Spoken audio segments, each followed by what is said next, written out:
Le malheur est très varié. Le malheur se répand multiforme sur la terre. Déplié par le large horizon, comme l'arc-en-ciel, ses couleurs sont aussi variées que celles de celui-ci, à la fois si différentes et si intimement unies. Réparties sur le large horizon comme l'arc-en-ciel. Comment se fait-il que de la beauté ait dérivé un type de laideur, d'alliance et de paix, une comparaison de la douleur? De même qu'en éthique le mal est une conséquence du bien, en réalité la tristesse naît de la joie.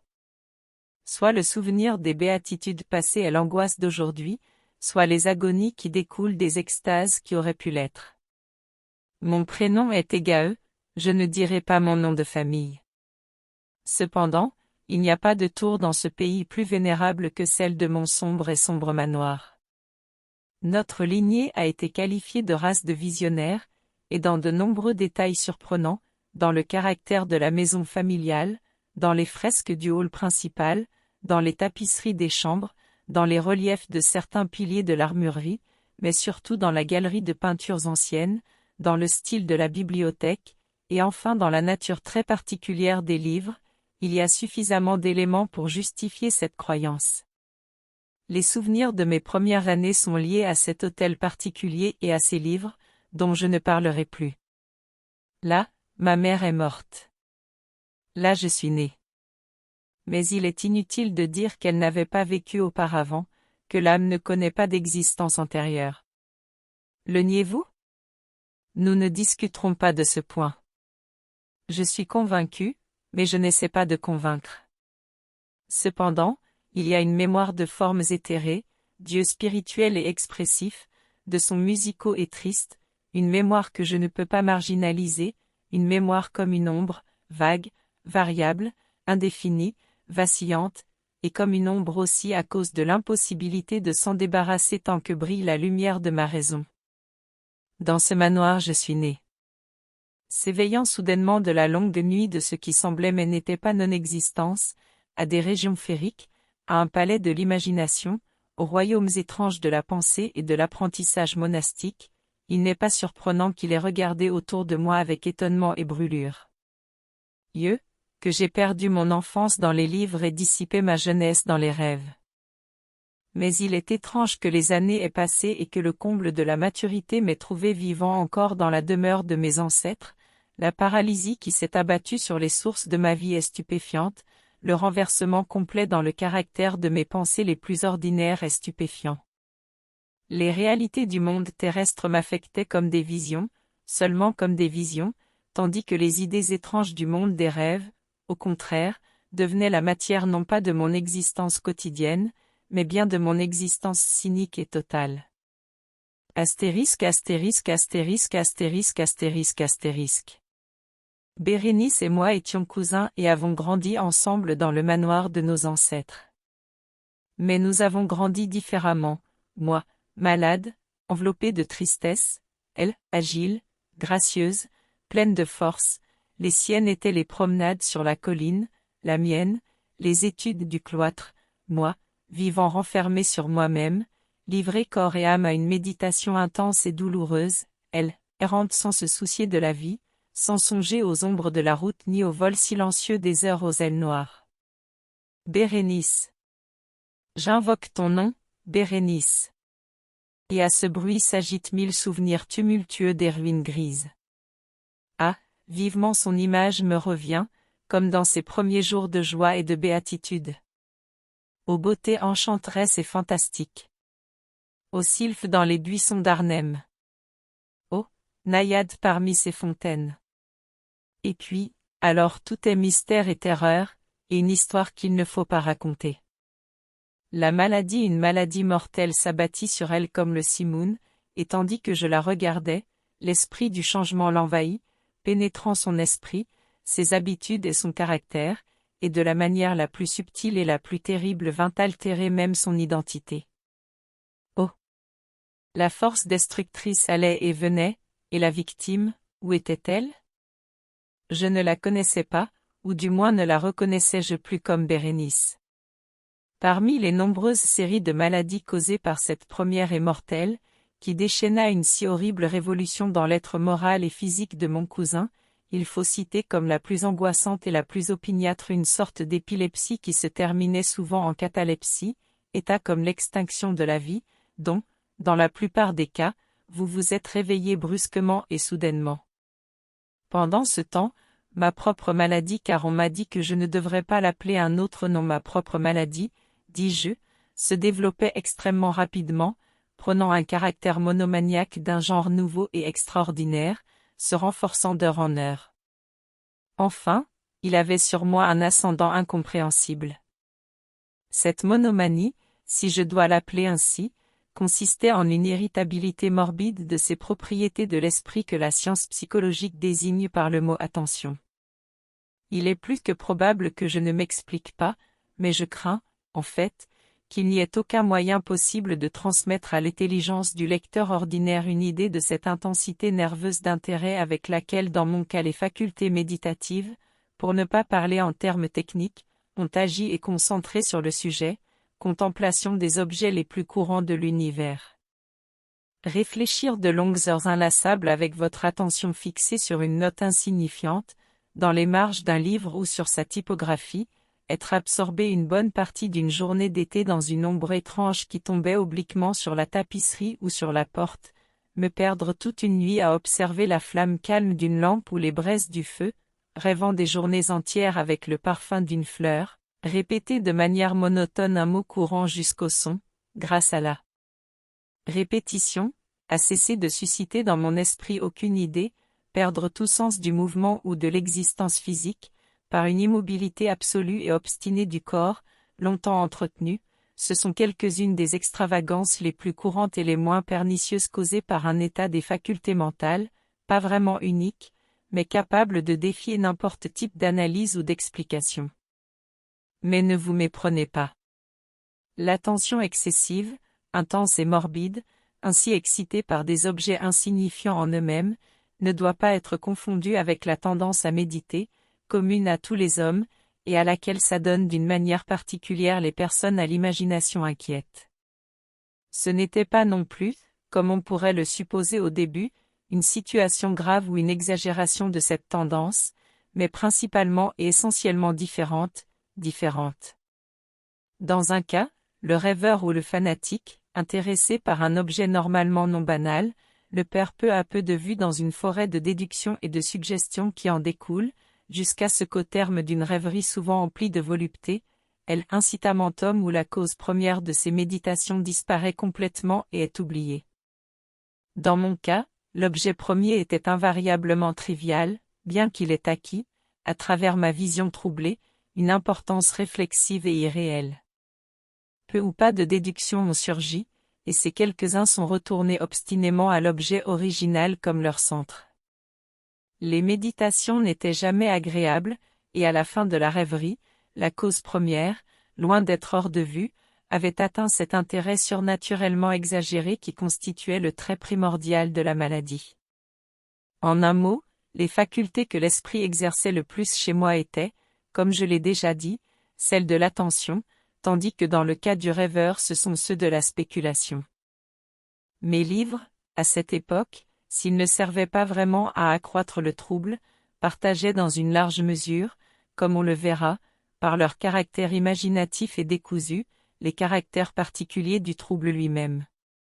Je me souviens, entre autres, du traité du noble italien Caelius Segundus Curio, de Amplitudine Biti Regni Dei, la grandeur du saint royaume de Dieu, la grande œuvre de saint Augustin, de Civitate Dei, la cité de Dieu, et celle de Tertullien, de Carne Christi, la chair du Christ, dont la phrase paradoxale, Mortuus et Dei filius, credibile quia ineptum, et sepultus resurrexi, certum et quia impossible, occupait pendant de nombreuses semaines d'inutiles recherches minutieuses tout mon temps. Ainsi, on verra que, arrachée à son équilibre par des choses insignifiantes, ma raison ressemblait à cette roche marine dont nous parle Ptolémée Héphaestion, qui résista fermement aux assauts de la violence humaine et à la fureur la plus féroce des eaux et des mers. Vent, mais tremblait au simple toucher de la fleur appelée asphodèle. Et bien qu'à un observateur distrait il puisse sembler hors de tout doute que l'altération produite dans l'état moral de Bérénice par sa malheureuse maladie m'aurait fourni bien des sujets pour l'exercice de cette méditation intense et anormale, dont la nature m'a coûté beaucoup de temps à expliquer, sans toutefois que ce ne soit pas le cas. Dans les intervalles lucides de ma maladie, j'ai eu pitié de la calamité de Bérénice. Profondément ému par la ruine totale de sa belle et douce vie, je n'ai cessé de méditer fréquemment, amèrement, sur les prodigieux mécanismes par lesquels elle était venue au monde. Une révolution aussi soudaine et étrange pourrait avoir lieu. Mais ces réflexions ne partageaient pas les idiosyncrasies de ma maladie, et ressemblaient à celles qui se seraient produites, dans des circonstances semblables, au commun des mortels. Fidèle à son propre caractère, mon trouble se délectait des changements moins importants mais plus frappants produits dans la constitution physique de Bérénice, de l'étrange et effrayante déformation de son identité personnelle. Au plus beau jour de son incomparable beauté, je ne l'aimais pas. Dans l'étrange anomalie de mon existence, mes sentiments ne venaient jamais du cœur, et mes passions venaient toujours de l'esprit. En los brumoso amanecer, en las sombra entrelazada del bosque al mediodia y en el silencio de mi biblioteca por la noche la había flotado ant mi ojos, y yo la había visto, no como la Bérénice viva y palpitante, sino como la Bérénice de un rêve, non pas comme un habitant de la terre, mais comme son abstraction, non pas comme quelque chose à admirer, mais à analyser, non pas comme un objet d'amour, mais comme le sujet de la spéculation la plus absconse mais décousue. Et maintenant je tremblais en sa présence et devenais pâle quand il s'approchait, néanmoins, déplorant amèrement sa décadence et sa ruine, je me rappelai qu'il m'aimait depuis longtemps, et que, dans un moment de malheur, je lui parlais de mariage. Et quand la date de notre mariage approcha enfin, un après-midi d'hiver, un de ces jours exceptionnellement chauds, calmes et brumeux qui composent la belle infirmière des Halcyons, j'étais assis, et je pensais être seul, dans le cabinet intérieur de la bibliothèque, et levant les yeux, j'ai vu Bérénice devant moi. Était-ce mon imagination excitée, l'influence de l'atmosphère brumeuse, le crépuscule incertain de la chambre, les vêtements gris qui enveloppaient sa silhouette, qui lui donnaient une silhouette si chancelante et indéfinie? Je ne saurais dire. Elle ne dit pas un mot, et pour rien au monde je n'aurais pu prononcer une syllabe. Un frisson glacial parcourut mon corps, j'étais oppressé par un sentiment d'anxiété insupportable, une curiosité dévorante envahit mon âme. Renversé dans mon fauteuil, je restai un moment essoufflé, immobile, les yeux fixés sur sa personne. Oh! Sa maigreur était extrême, et pas la moindre trace de son ancien moi n'apparaissait dans une seule ligne de contour. Mon regard brûlant tomba finalement sur son visage. Le front était haut, très pâle et étrangement serein, ce qui avait été autrefois des cheveux d'un noir de jet tombaient en partie sur son front et ombrageaient ses tempes creuses d'innombrables boucles d'un blond luisant, contrastant violemment, dans leur teinte fantastique, avec la mélancolie de son visage. Ses yeux étaient ternes et semblaient sans pupilles, et j'esquivai involontairement son regard vitreux pour contempler ses lèvres, fines et contractées. Ils se séparèrent, et, dans un sourire d'une expression particulière, les dents de l'inconnue Bérénice se montrèrent lentement à mes yeux. Plaise à Dieu qu'il ne les ait jamais vus ou qu'après les avoir vus, il soit mort. Astérisque astérisque astérisque astérisque astérisque astérisque. Le bruit d'une porte qui se ferme m'a distrait, et levant les yeux, j'ai découvert que mon cousin avait quitté la pièce. Mais des chambres désordonnées de mon cerveau, hélas. Le spectre blanc et horrible des dents n'avait pas surgi et ne pouvait être enlevé. Il n'y avait pas une tache à sa surface, pas une ombre sur l'émail, pas une entaille sur ses bords dans les dents de ce sourire fugace qui n'ait été enregistré dans ma mémoire. Il pouvait les voir plus clairement maintenant qu'il ne l'avait fait l'instant d'avant. Les dents. Les dents. Ils étaient ici, là et partout, visibles et palpables devant moi, longs, minces et excessivement blancs, avec des lèvres pâles qui se contractaient autour, comme au moment même où elles avaient commencé à pousser. Alors vint la pleine fureur de ma monomanie, et je luttais en vain contre son influence étrange et irrésistible. Parmi les nombreux objets du monde extérieur, il ne pensait qu'aux dents. Je les attendais d'un désir effréné. Toutes les autres préoccupations et tous les autres intérêts étaient subordonnés à cette considération. Eux, ils étaient les seuls qui étaient présents à mon regard mental, et dans leur individualité irremplaçable ils sont devenus l'essence de ma vie intellectuelle. Je les ai examinés sous tous les aspects. Je les ai vus sous tous les angles. J'ai analysé ses caractéristiques. J'ai étudié ses particularités. J'ai remarqué sa conformation. J'ai pensé au changement de sa nature. Je frémis de leur attribuer, dans l'imagination, une puissance sensible et consciente, même sans le secours des lèvres, une capacité d'expression morale. De Mademoiselle Salé on a dit avec raison que tous ses pas étaient des sentiments, et de Bérénice je croyais sérieusement que toutes ses dents étaient des idées. Des idées?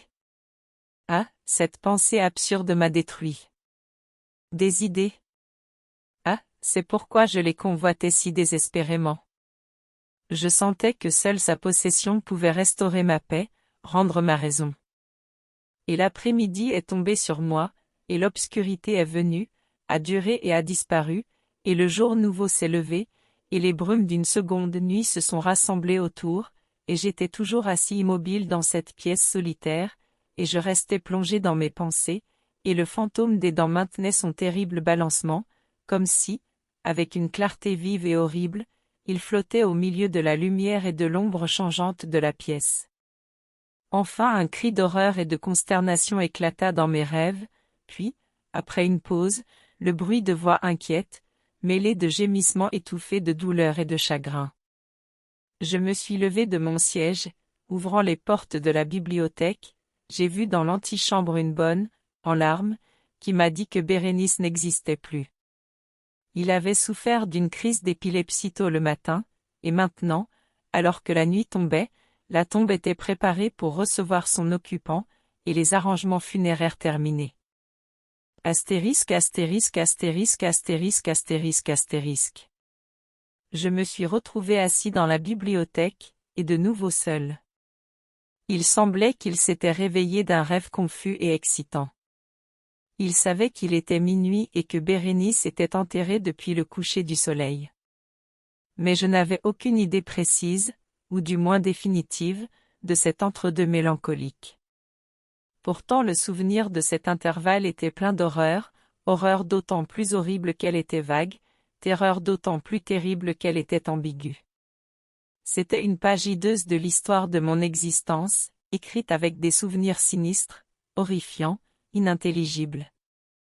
J'ai lutté pour les déchiffrer, mais en vain, cependant, comme l'esprit d'un son lointain, un cri aigu et perçant de femme semblait résonner à mes oreilles. J'avais fait quelque chose. Mais qu'est-ce que c'était? Je me suis posé la question à haute voix et les échos chuchotants de la pièce m'ont répondu. Qu'est-ce que c'était? Sur la table à côté de moi, une lampe brillait, et près d'elle se trouvait une petite boîte. Il n'était pas visible en apparence, et je l'avais déjà vu, car il appartenait au médecin de famille. Mais comment était-il arrivé là, sur ma table, et pourquoi ai-je frissonné en le regardant? Ces choses ne valaient pas la peine d'être considérées, et enfin mes yeux tombèrent sur les pages ouvertes d'un livre et sur un expression soulignée. C'étaient les paroles étranges mais simples du poète Ebn Aya, disban mihi sodal, si sepulcrum amicae visitem, curamis alicanthulum furlevata 3. Pourquoi, en les lisant, mes cheveux se dressaient-ils sur ma tête et mon sang se glaçait dans mes veines? On frappa légèrement à la porte de la bibliothèque, pâle comme un habitant d'une tombe, un serviteur entra sur la pointe des pieds. Il y avait une terreur hideuse dans ses yeux, et il me parlait d'une voix cassée, rauque et très basse. Qu'a-t-il dit? J'ai entendu des phrases brisées.